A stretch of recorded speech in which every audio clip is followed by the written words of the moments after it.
और 2005 से लेकर के 2024 तक विकास ने किस तरीके से एक लंबी छलांग लगाई है, यह भी आपको स्पष्ट दिखने को मिलता है। मैं यह भी बताना चाहूंगा कि आज 2017 में जब स्वास्थ्य नीति दोबारा बनी 3 दशक के बाद, और वो मोदी जी के नेतृत्व में और नीतीश जी के सानिध्य में जब नई शिक्षा नीति बनी, ये 2017 के बाद सोच पैदा हुई कि बीमार को बीमार नहीं होने देना, preventive, promotive, curative, palliative, rehabilitative, geriatric, ये सबकी चिंता करने का काम हम लोगों ने शुरू किया। और इसलिए कभी भी पहचान बनाने के हड़बड़ाहट में कहीं अपने साधना से आपने विचलित नहीं होना है। मीडिया के लोग हमारे बारे में समझते समझते इनको बहुत समय लगेगा। जो कुछ भी हम सबको आज देखने को मिलती है उसकी कहानी 2005 से शुरू होती है, यह हमको ध्यान में रखना चाहिए।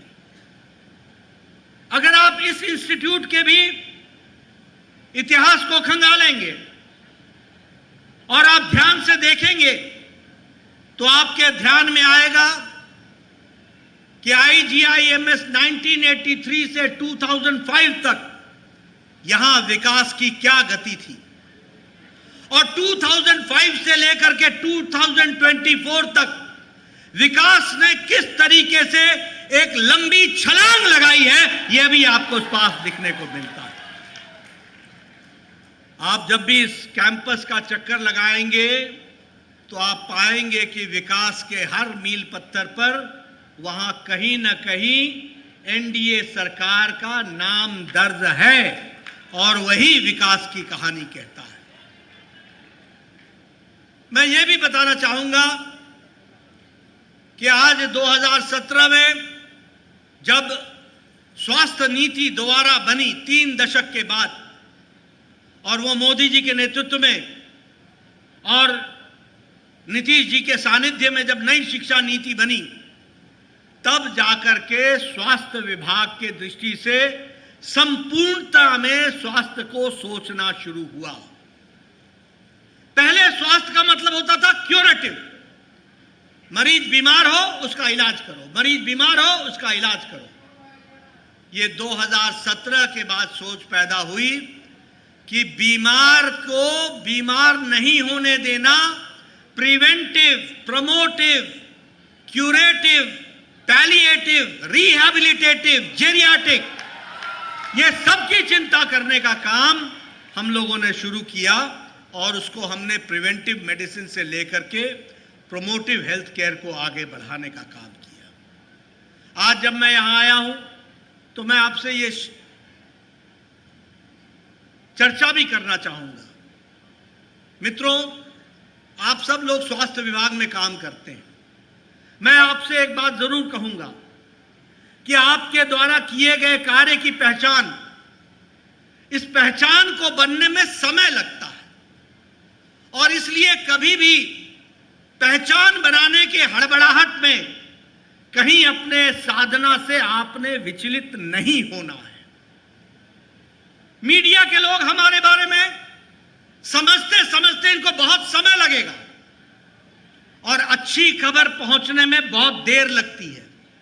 लेकिन सच्चाई ये है कि मानवता का सही अर्थों में अगर कोई सेवा करने का माध्यम है तो वो और कोई माध्यम नहीं, वो स्वास्थ्य विभाग है, और वह स्वास्थ्य की दृष्टि से किया जाए।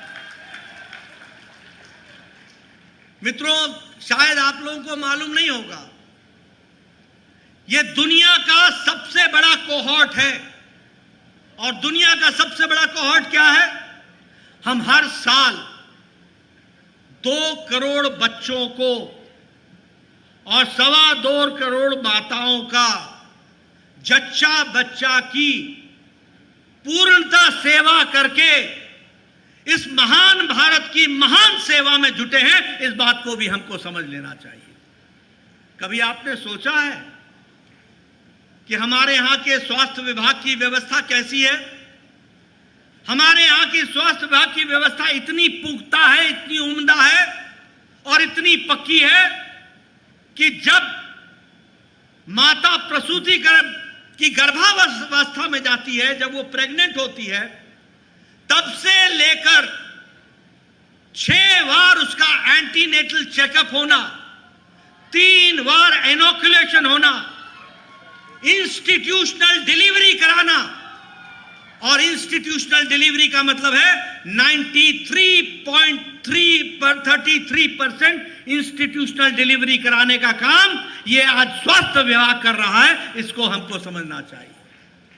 मैं यहां ये भी आपसे चर्चा करना चाहूंगा, किसी को मालूम नहीं है, हम लोग यहां जो ये स्वस्थ दिख रहे हैं ना, आपको पता नहीं है कि आपके पीछे स्वास्थ्य विभाग जन्म से लेकर 16 साल की उम्र तक 26 इंजेक्शन लगाता है और आपको स्वस्थ बना करके खड़ा करता है, और वह स्वस्थ योजना चलती है।